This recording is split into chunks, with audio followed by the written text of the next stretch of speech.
Welcome to Ashoka academy. టీజీపీఎస్సీకి సంబంధించిన group 2 group 3 ఎకానమీలోని Telangana ఎకానమీలో మనకి భూ సంస్కరణలు అనే టాపిక్ అనేది మనకి ప్రత్యేకంగా ఉంది.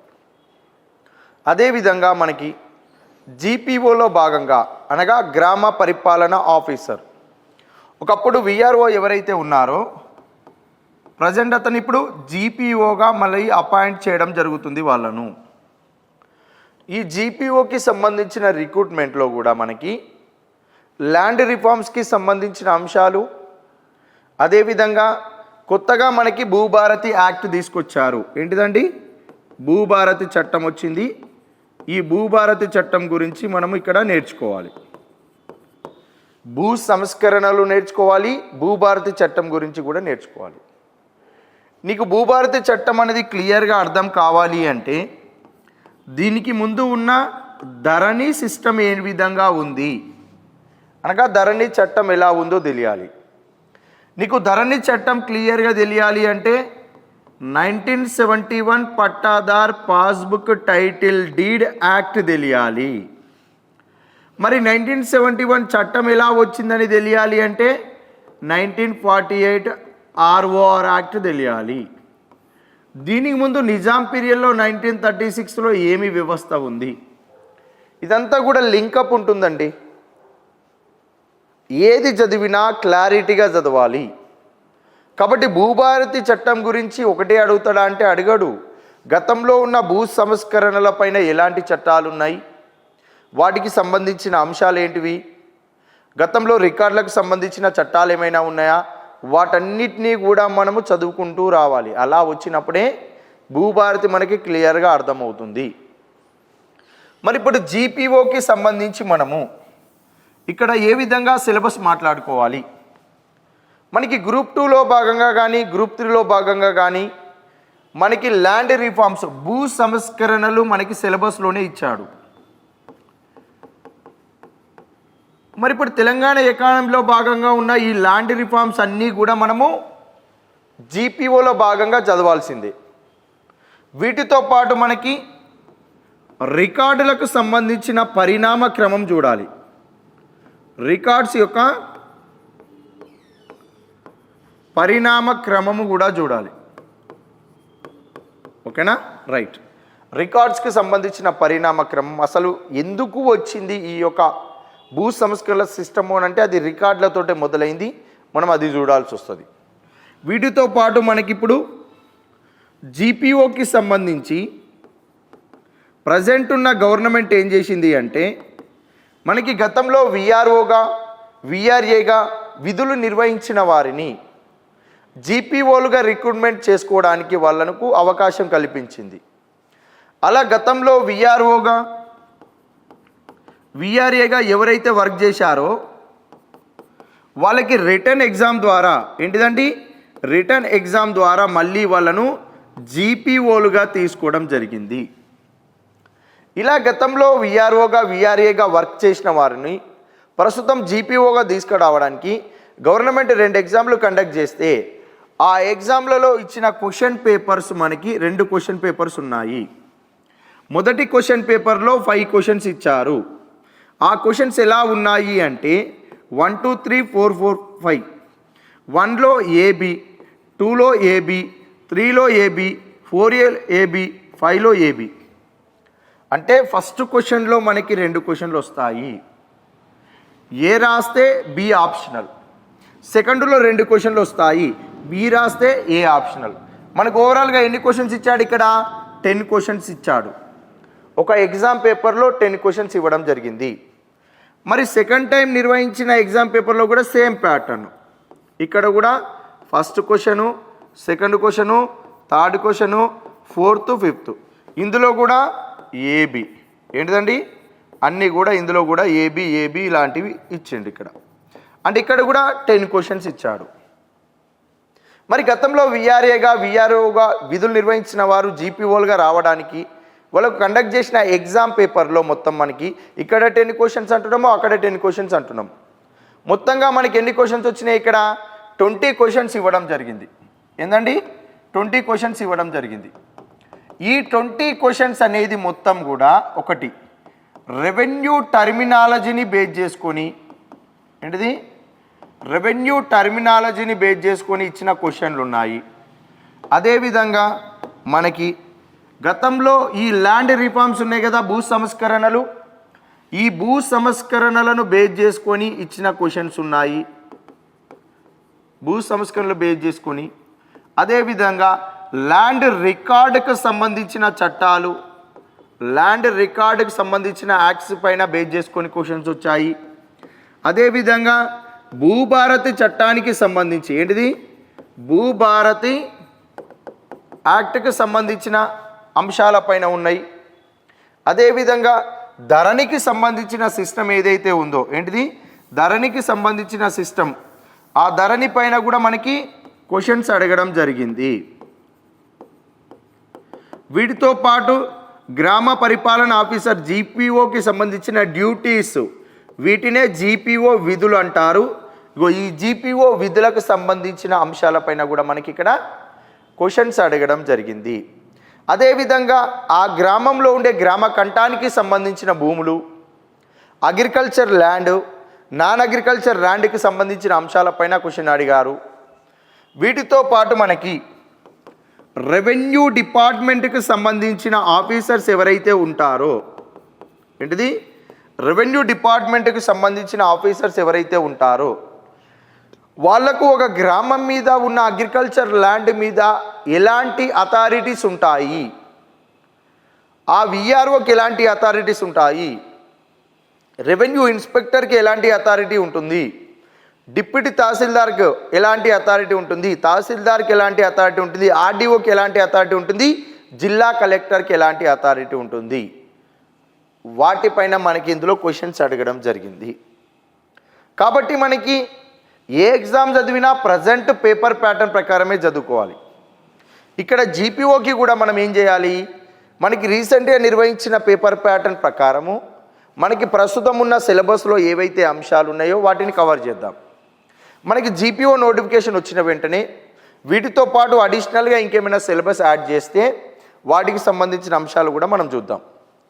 కాబట్టి మనం ప్రస్తుతం ఏం చేద్దాము అంటే రికార్డ్స్కి సంబంధించిన పరిణామ క్రమం క్లియర్గా చూసి ల్యాండ్ రిఫార్మ్స్ను 1 by 1 చూసుకుంటూ వచ్చి తర్వాత ధరణి చట్టము, భూభారతి చట్టం ఇవన్నీ డీటెయిల్గా మాట్లాడుకున్న తర్వాత ఈ 2 ఎగ్జామ్లలో కండక్ట్ చేసిన పేపర్స్ని ఎక్స్ప్లెయిన్ చేద్దాం. ఈ 20 క్వశ్చన్స్ గురించి కూడా మనం బ్రీఫ్గా ఇక్కడ ఎక్స్ప్లెయిన్ చేయడం జరుగుతుంది. ఇవన్నీ అయిపోయిన తర్వాత తెలంగాణ స్కీమ్స్ అనేది ప్రతి ఎగ్జామ్లో అడుగుతారు. సో మనకి పంచాయతీ సెక్రటరీ ఎగ్జామ్ పెట్టినప్పుడు కూడా పంచాయతీరాజ్ చట్టంతో పాటు తెలంగాణకి సంబంధించిన పాలసీస్ పథకాల పైన కూడా వెయిటేజ్ ఇచ్చారు. సో జీపీఓకి కూడా తెలంగాణ స్కీమ్స్ ఇచ్చే అవకాశం ఉంటుంది. సో తెలంగాణ స్కీమ్స్ కూడా మనం ఇక్కడ క్లాస్లో మాట్లాడుకుంటాం. జీపీఓకి సంబంధించిన విధుల గురించి నేర్చుకుంటాం. కాబట్టి ప్రస్తుతం మనకున్న అవగాహన మేరకు సిలబస్ మనం ఎంతవరకు మాట్లాడుకోవాలో అంతవరకు డీటెయిల్గా మాట్లాడుకుంటాం. దీనికి మించి సిలబస్ ఏమైనా ఉంటుందా అంటే మ్యాక్సిమం ఉంటే ఇంకొక 5 to 10 hours క్లాస్కి మించి అయితే రాదు. ఆల్మోస్ట్ ఇక్కడ అంతా మనం బ్రీఫ్గా మాట్లాడుకుంటాం. కాబట్టి ఇంకేమైనా చట్టాల గురించి సపరేట్గా ఇస్తే వాటి గురించి కూడా మనం ఎక్స్ప్లెయిన్ చేయడం జరుగుతుంది. Okay right. ఇప్పుడు ఏం చేద్దాము అంటే ఫస్ట్ రికార్డుకు సంబంధించిన పరిణామ క్రమం ఓవర్వ్యూ చూద్దాం. ఈ రికార్డ్ అనే సిస్టమ్ రావడం వల్లనే మనకి ఫ్యూడల్ సిస్టమ్ వచ్చిందండి. ఏంటిది ఫ్యూడల్ సిస్టమ్ రావడం జరిగింది. ఈ ఫ్యూడల్ సిస్టాన్ని ఏమంటారంటే భూస్వామ్య వ్యవస్థ అంటారు. ఏంటిది భూస్వామ్య వ్యవస్థ అని చెప్పి పిలుస్తారు ఈ ఫ్యూడల్ సిస్టాన్ని. ఓకేనా రైట్. మరి రికార్డులు ఎందుకు వచ్చింది, ఆ రికార్డు సిస్టమ్ ద్వారా ఫ్యూడల్ సిస్టమ్ ఎలా వచ్చింది అనేది మనము ఫస్ట్ ఏం చేద్దామంటే భారతదేశంలో రికార్డుల ప్రస్తావన ఫస్ట్ టైం ఎక్కడ స్టార్ట్ అయింది, ఆ రికార్డులు అనేది మన హైదరాబాద్ సంస్థానానికి వర్తింపజేశారా, హైదరాబాద్ సంస్థానంలో భాగంగా రికార్డులు ఎప్పుడు మొదలయ్యాయి, ఈ హైదరాబాద్ సంస్థానంలో భాగంగా తీసుకొచ్చిన చట్టాలు ఏంటివి రికార్డులకు సంబంధించి ఇక్కడ మనం క్లియర్గా చూడాలి. ఓకేనా రైట్. ఇప్పుడు మనము భారతదేశ వ్యాప్తంగా అంటున్నాం కాబట్టి ఇప్పుడు ఈ భారతదేశంలో మీరు ఒకసారి అబ్జర్వ్ చేస్తే సింధు నాగరికత కాలం నుండి ఏందండి ఏన్షియంట్ పీరియడ్, ప్రాచీన చరిత్ర నుంచి చూస్తే మనకి ఇండస్ సివిలైజేషన్ సింధు నాగరికత, వేదిక్ పీరియడ్ ఆర్యుల కాలంలో, ఆ తర్వాత మౌర్యుల కాలంలో, ఆ తర్వాత గుప్తుల కాలంలో, ఆ తర్వాత రాజపుత్ర రాజుల కాలాలలో అనగా పాల వంశము, సేన వంశము, అదేవిధంగా చౌహాన్లు, గహద్వాలాలు వీళ్ళు ఉంటారు కదా వాళ్ళ పీరియడ్లో, ఢిల్లీ సుల్తాన్ల కాలంలో, ప్రాంతీయ రాజుల కాలాలలో, ఆ తర్వాత ముఘల్ సుల్తాన్ల కాలాలలో. ఇక్కడ ఎక్కడైనా మీరు అబ్జర్వ్ చేయండి, మనకి ఏన్షియంట్ హిస్టరీ నుంచి మోడర్న్ హిస్టరీ వరకు ఇక్కడ సింధు నాగరికత నుండి ముఘల్ సుల్తాన్ల వరకు ఏంటిది ముఘల్ సుల్తాన్ల వరకు మీరు ఒకసారి అబ్జర్వ్ చేస్తే మనకి రికార్డు అనే టర్మ్ ఎక్కడైనా కనిపించిందా? ఏంటిది రికార్డ్ అనే టర్మ్ మీకు ఇక్కడెక్కడైనా కనిపించిందా? మీరు ఒకసారి అబ్జర్వ్ చేయండి. సింధు నాగరికత కాలం నుంచి ముఘల్ సుల్తాన్ల వరకు మనకి ప్రతి రాజుల కాలాలలో ఏంటిదండి, ప్రతి రాజుల కాలాలలో మనకి భూమి శిస్తు ప్రధాన ఆదాయ వనరు అని ఉంటుందండి. ఏంటిది భూమి శిస్తు వాళ్ళకు వచ్చే ఆర్థిక వ్యవస్థలో భాగంగా ప్రధాన ఆదాయ వనరు అని భూమి శిస్తు గురించి రాస్తారు. మరి ఇక్కడ సింధు నాగరికత కాలం నుంచి మొఘల్ సుల్తాన్ వరకు ప్రతి రాజుల కాలాలలో రైతుల నుంచి నువ్వు ల్యాండ్ ట్యాక్స్ని కలెక్ట్ చేసేటప్పుడు, ఒక రైతు నుంచి నువ్వు ట్యాక్స్ కలెక్ట్ చేసేటప్పుడు అతనికి 5 ఎకరాల మీద ట్యాక్స్ కలెక్ట్ చేస్తున్నామా, 10 ఎకరాల మీద ట్యాక్స్ కలెక్ట్ చేస్తున్నామా, 20 ఎకరాల మీద ట్యాక్స్ కలెక్ట్ చేస్తున్నామా, 30 ఎకరాల మీద ట్యాక్స్ కలెక్ట్ చేస్తున్నామా అని ఎక్కడైనా రికార్డు మెయింటైన్ చేసి ట్యాక్స్ కలెక్ట్ చేశారా అంటే ఎక్కడ కూడా సిస్టమ్ లేదు.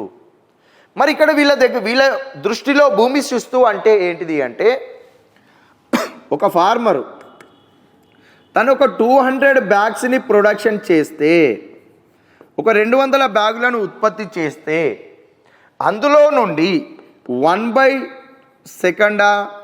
1/3, 2/3 ఇలా ట్యాక్స్ తీసుకునే వాళ్ళు వాళ్ళ దగ్గర ఉన్న ల్యాండ్లో పండిన పంట ఆధారంగా భూమి శిస్తు వసూలు చేశారు.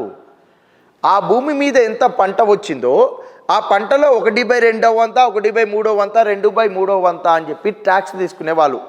ఆ పంట ఆధారంగా దానిని భూమి శిస్తులాగా లెక్కగట్టి ఆ ధాన్యాన్ని సేకరించేవాళ్ళు ట్యాక్స్ రూపంలో.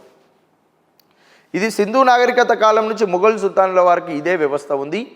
అక్కడ శిస్తు అనేది వాళ్ళు విధించే ప్రక్రియను బట్టి పేర్లు మారుతూ వచ్చాయి. గల్లామక్తా, బెతాయి ఇలా కొన్ని రకాల పేర్లు ఉంటాయి. అలా పేర్ల ద్వారా వాళ్ళు శిస్తు వసూలు చేసేవారు. ఎక్కడ కూడా ఒక ఫార్మర్కి నీకు ఒక 10 ఎకరాలు ఉంది, 10 ఎకరాల్లో ఇంత ప్రొడక్షన్ వచ్చింది అని 10 ఎకరాలని మెన్షన్ చేసిన దాఖలాలు ఎక్కడా లేవు. నీకు 10 ఎకర్స్ అని మెన్షన్ చేశాడు అంటే ఒక పేపర్ మీద నీ ల్యాండ్ రాసినట్టే, అది రికార్డ్ అవుతుంది. కాబట్టి అలాంటి రికార్డు సిస్టమ్ ఎక్కడ కూడా మెయింటైన్ చేయలేదు. కానీ మొఘల్ సుల్తాన్ల కాలంలో, షేర్షా పరిపాలన కాలంలో మొదటిసారిగా ఒక సిస్టమ్ వచ్చిందండి. ఆ సిస్టమ్ మాత్రము తను ఏంటంటే ట్యాక్స్ కోసం మాత్రం తీసుకొచ్చిన సిస్టమే. ఎలా అనంటే, ఇప్పుడు ఒక ఫార్మర్ ఉన్నారు, ఈ ఫార్మర్కి సంబంధించిన ల్యాండ్ ఇక్కడ ఒక చెట్టు, ఇక్కడ ఒక గుట్ట, ఇక్కడ ఒక చెట్టు, ఇక్కడ ఒక గుట్ట, దీనికి సంబంధించిన బౌండరీస్ అనేది అతను ఫిక్స్ చేసుకుంటాడు. ఫిక్స్ చేసుకొని నువ్వు ఇక్కడ ఈ గుట్ట నుంచి ఈ గుట్ట వరకు, ఈ చెట్టు నుంచి ఈ చెట్టు వరకు, ఇక్కడ వరకు ఇది నీది ల్యాండ్ అని చెప్పి ఒక పేపర్ మీద ఇస్తారు. నీ పేరు ఈ ఏరియా అలా రాసి ఇచ్చేస్తారు. అంతే.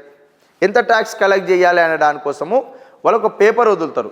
అది ఏంటంటే ఈ ఏరియాకు నువ్వు ఓనర్వి అని తెలియజేసే యాజమాన్యపు పట్టా. దీనినే కబూలియత్ అనే పేపర్ అంటారు. ఈ కబూలియత్ అనే సిస్టాన్ని షేర్షా కాలంలో తీసుకొచ్చారు.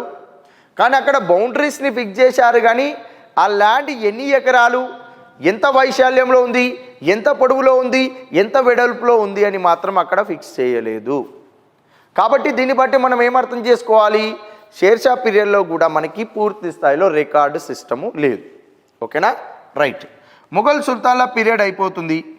చిన్నగా ఏమవుతుంది, మనకి మొఘల్ పీరియడ్లో షా ఆలం II అనే మొఘల్ చక్రవర్తి ఉన్న కాలంలో మనకి బ్రిటిష్ వారికి, అదేవిధంగా మన దేశంలో ఉన్న స్థానిక రాజులు, అందులో మొఘల్ సుల్తాన్ అయిన షా ఆలం II, బెంగాల్ నవాబ్ అయిన మీర్ కాసిం, అవధ్ నవాబ్ అయిన షాజుద్దౌలా. ఎవరండి? బెంగాల్ నవాబ్ అయిన, అంటే బెంగాల్ నవాబుగా వర్క్ చేసి బ్రిటిష్ వాళ్ళ యొక్క ఒత్తిడి వలన ఆ నవాబ్ యొక్క పదవి నుండి వైదొలిగి బ్రిటిష్ వారి మీద కోపంగా ఉన్న మీర్ కాసిం అని అర్థం. మీరు హిస్టరీలో చదువుకుంటారు ఇదంతా, ఓకేనా? రైట్, మీర్ కాసిం. నెక్స్ట్ అవధ్ నవాబ్ అయిన షాజుద్దౌలా. ఏంటిదండి? షాజుద్దౌలా. ఓకే. అదేవిధంగా ఢిల్లీ సుల్తాన్, మొఘల్ సుల్తాన్గా ఉన్న షా ఆలం II. ఏంటిది? షా ఆలం II. ఓకేనా? Right, Shah Alam II. వీరు ముగ్గురు కలిసి ఏం చేశారు అంటే మన భారతదేశంలో ఈస్ట్ ఇండియా కంపెనీ వాళ్ళను ఎట్టి పరిస్థితుల్లో ఈస్ట్ ఇండియా కంపెనీ నుంచి వాళ్ళని పంపించాలని 1764లో బక్సార్ అనే ఏరియాలో, ఏంటిది? బక్సార్ అనే ఏరియాలో యుద్ధం చేయడం స్టార్ట్ చేస్తారు. బక్సార్ అనే ఏరియాలో మీర్ కాసిం, షాజుద్దౌలా, మన ఎవరున్నారు ఇక్కడ? షా ఆలం II. వీరు ముగ్గురు కలిసి త్రైపాక్షిక కూటమిగా ఏర్పడి ఈస్ట్ ఇండియా కంపెనీతోటి బక్సార్ అనే ఏరియాలో యుద్ధం చేయడం జరుగుతుంది. ఎప్పుడైనా ఈస్ట్ ఇండియా కంపెనీ ఇండియాలో ఎవరితోనైనా యుద్ధం చేయాలి అంటే వాళ్ళకి మిలిటరీ కావాలి. అసలు ఈస్ట్ ఇండియా కంపెనీ అంటే ఏంటిదండి? ఈస్ట్ ఇండియా కంపెనీ అంటే అది ఒక ప్రైవేటు మర్చెంట్ కంపెనీ. అది వ్యాపారం చేయడానికి ఏర్పాటు చేసుకున్న కూటమి.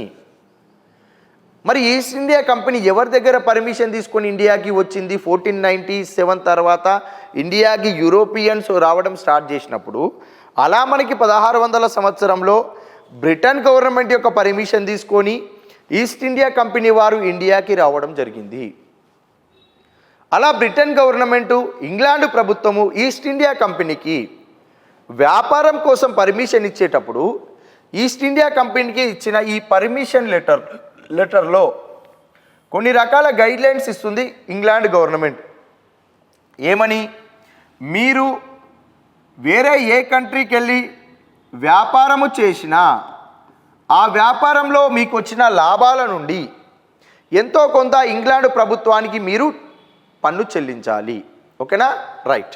నెక్స్ట్ అదేవిధంగా మీరు వ్యాపారము చేసేటప్పుడు ఏదైనా కంట్రీలో మీరు ఏ దేశంలో అయితే వ్యాపారం చేయడానికి పోతున్నారో ఆ దేశంలో మీ పైన దాడికి ఏవైనా స్థానిక రాజులు వస్తే వాళ్ళతోటి మీరు యుద్ధాలు కనుక చేయాలి అనుకుంటే ఈస్ట్ ఇండియా కంపెనీకి బ్రిటన్ గవర్నమెంట్ మిలిటరీని సపోర్ట్ చేస్తుంది, మిలిటరీని పంపిస్తుంది అని చెప్పి కూడా ఇందులో రాస్తారు. ఇలా యుద్ధాలు చేసినప్పుడు మిలిటరీని పంపించేటప్పుడు ఆ మిలిటరీకి అయ్యే ఖర్చు అంతా కూడా మీరే భరించాలి. అంటే మీరు వ్యాపారం చేయడానికి పర్మిషన్ ఇస్తున్నాము, మీ మీదికి ఎవరైనా దాడి వస్తే ఆ దాడి కోసం భద్రత కల్పించడానికి మేము మిలిటరీని కూడా సమకూరుస్తాము, మీరు హ్యాపీగా వ్యాపారం చేసుకోండి అని చెప్పి పంపిస్తారు. అలా భారతదేశానికి వచ్చిన ఈస్ట్ ఇండియా కంపెనీ వాళ్ళు మొదట్లో భారతదేశానికి వచ్చినప్పుడు ఏమైపోయిందండి? ఇక్కడ మన భారతదేశంలో మొదటిగా కేరళలో ఎంటర్ అయిపోయారు. చిన్నగా ఏం చేసిరు? లోకల్ రాజులతో యుద్ధాలకు దిగిరు, వాళ్ళని ఓడించిరు. స్టార్టింగ్లో మనకి ఇక్కడికి వచ్చిన తర్వాత ఓన్లీ వ్యాపారం మాత్రమే చేసేవారు. ఇక్కడ వస్తువులను కొనేవారు, ఇంగ్లాండ్కు పంపించారు, వస్తువులను కొన్నారు, ఇంగ్లాండ్కు పంపించారు. స్థానిక రాజులతోటి చిన్నగా యుద్ధాలు చేసి వాళ్ళని ఓడించి ఇక్కడనే మన దగ్గరనే కోటలను కట్టుకోవడం స్టార్ట్ చేశారు. ఇక్కడ వస్తువులను ఒక దగ్గర డంప్ చేసి వాటిని ఎక్స్పోర్ట్ చేయడానికి కావాల్సినన్ని కోటల్ని ఈ ప్రాంతాల్లో ఏర్పాటు చేసుకోవడానికి స్థానిక రాజులతోటి యుద్ధాలు చేశారు. అలా స్థానిక రాజులను ఓడించి ఈ కోస్టల్ ఏరియా, ఈ ఏరియా మొత్తాన్ని కూడా మనకి తీరరేఖం అంటారు కదా, ఈ ప్రాంతం అంతా కూడా వాళ్ళు కోటలను కట్టడం ప్రారంభించారు. అలా మనకి కాలక్రమేణా ఏమైపోయింది? ఇక్కడ కూడా మనకి ఉగ్లీ ప్రాంతం, కలకత్తా ప్రాంతం ఏరియాలో కూడా వాళ్ళకి కావాల్సినన్ని కోటలు కట్టుకున్నారు. ఆ బెంగాల్ ప్రాంతం యొక్క నవాబులతోటి తరచుగా గొడవలు స్టార్ట్ అయ్యాయి. మొఘల్ సుల్తాన్తో కూడా తరచుగా గొడవలు ఉన్నాయి. ఈ అవధ్ నవాబ్కి సంబంధించిన దాంట్లో కూడా ఇష్యూ ఉంది. కాబట్టి వెంటనే ఏం చేశారు మన వాళ్ళు? ఈ ముగ్గురు కలిసి ఒక త్రైపాక్షిక కూటమిగా ఏర్పడి ఈస్ట్ ఇండియా కంపెనీని యుద్ధంలో ఓడిస్తే వాళ్ళని ఇండియా నుంచి పంపించే అవకాశం ఉంటుంది, మన ప్రాంతాల్లో అయితే వాళ్ళకి ఎలాంటి అథారిటీ లేకుండా చేసే అవకాశం ఉంటుందని ఈ ముగ్గురు కలిసి ఏం చేశారు అంటే బక్సార్ అనే ప్రాంతంలో ఈస్ట్ ఇండియా కంపెనీతోటి యుద్ధం చేశారు. ఏంటిది? బక్సార్ అనే కంపెనీతోటి, బక్సార్ అనే ఏరియాలో ఈస్ట్ ఇండియా కంపెనీతోటి యుద్ధం చేయడం స్టార్ట్ చేశారు. మరి ఈ బక్సార్ అనే యుద్ధంలో వీళ్ళు ముగ్గురు ఓడిపోయారు. ఏందండి? వీళ్ళు ముగ్గురు ఓడిపోవడం జరిగింది. మరి వీళ్ళు ముగ్గురు ఓడిపోయినప్పుడు ఈస్ట్ ఇండియా కంపెనీ గెలిచింది కదా. ఏదైనా యుద్ధం జరిగినప్పుడు ఓడిపోయిన వారు గెలిచిన వారికి ఒక అగ్రిమెంట్ రాసిస్తారు. దానినే సంధి అంటాము, ట్రీటీ అని చెప్పి కూడా పిలవడం జరుగుతుంది. మరి వీళ్ళిద్దరి మధ్యలో ఓడిపోయిన వారు గెలిచిన వాళ్ళకి ఏం చేయాలి? ఇప్పుడు ఒక అగ్రిమెంట్ రాసియాలి. ఎందుకు? ఓడిపోయిన వ్యక్తిని గెలిచిన వ్యక్తి విడిచిపెట్టాలి అంటే గెలిచిన వ్యక్తికి కావాల్సిన నష్టపరిహారాన్ని, గెలిచిన వ్యక్తికి కావాల్సిన బెనిఫిట్స్ని ఓడిపోయిన వ్యక్తి ఇచ్చి వెళ్ళాలి. దాన్నే ఒక అగ్రిమెంట్ రూపంలో రాసుకుంటారు. అదే సంధి అని చెప్పి పిలుస్తారు. మరి ఇక్కడ 1764లో బక్సార్ యుద్ధంలో భాగంగా మన స్థానిక రాజులు ఓడిపోయారు, ఈస్ట్ ఇండియా కంపెనీ గెలిచింది. కాబట్టి 1765లో ఏం చేశారు అంటే మనకి ఇక్కడ అలహాబాద్ సంధిని చేసుకోవడం జరిగింది. ఏంటిదండి? అలహాబాద్ సంధిని చేసుకోవడం జరిగింది. దీనినే ఏమంటారు అంటే అలహాబాద్ ట్రీటీ అంటారు. ఇగో ఇక్కడ స్టార్ట్ అవుతుంది మనకి రికార్డ్ అనే సిస్టమ్. ఇంతసేపు బ్యాక్గ్రౌండే, మనం అసలైన మ్యాటర్కి ఇప్పుడు ఎంటర్ అవుతున్నాము.